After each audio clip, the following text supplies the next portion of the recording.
Hello. I study bacteria, the kind that make you sick, and the bug that we've focused on for the last 25 years is Legionella pneumophila. So this causes a pneumonia, and it is a man-made disease. I can say that because unlike flu or the common cold, which can easily spread between people, this bacterium relies on man-made equipment that generates contaminated water aerosols in order to get into a person and give them pneumonia. So you may have heard of Legionella recently because during the time that Flint changed their water supply and treatment, they also unfortunately had a tenfold increase in the number of cases of Legionnaires disease. So with funding from the state, we're working with colleagues from Wayne State, here at Michigan State, and others to try to understand, did the change in water chemistry change the number of Legionella in the water system, or did it change their virulence or their persistence? So that's work that is ongoing.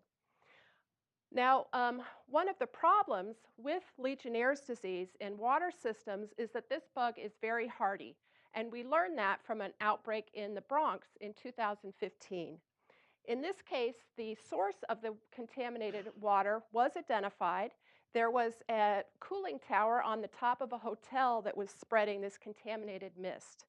So the city ordered that every cooling tower in the city be contaminated within 30 days, which was a heroic effort. Unfortunately, just a month later, they began to get new cases, and they were able to determine that indeed one of the same cooling towers that had been decontaminated and shown to be safe actually regrew the bacterium. So how is it that this bug is able to tolerate these resilience or these remediation strategies and continue to cause risk to people? One clue that we've gotten is work from Lute Raskin's lab here at Michigan. They have a lab scale water filtration system that lets them study water treatment impact on microbial communities. So what's illustrated here is that on an untreated filter, the microbial community is quite diverse, as indicated by all the different colors on the leftmost bar. Now, if you start to perfuse in monochloramine, which is a strong oxidant used to protect our waters, as we increase the treatment with this strong oxidant, what you see is that Legionella become the dominant member of the community, as shown by those green bars. Legionella can tolerate the strong oxidants and actually outgrow its competitors. So we're interested in what are the mechanisms that equip Legionella to tolerate strong oxidants? And one clue that we got was from some molecular genetic work that we did in my lab. And this work raises the concern that our use of strong oxidants in water remediation strategies is actually increasing the resilience and the virulence of this bug. So just like use of antibiotics in the farm industry increases the burden of antibiotic-resistant bacteria, we think it's possible that the same could be happening with Legionella.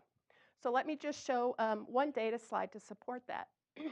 First of all, I want to emphasize that bacteria have genes that can jump and increase the fitness of the recipient. So we've identified a mobile element that can pass between Legionella species, and when it does so, it can increase their resilience not only to strong oxidants such as bleach, but also to oxidants that our white blood cells use to kill microbes. So in the environment, there are amoeba that crawl around and eat Legionella. There are also white blood cells on our lung surfaces that kill bacteria. And we've shown that this element can confer increased resistance to strong oxidants and also to white blood cells in our lung. So this is the kind of work we're doing, and I'd be happy to talk more. Thank you.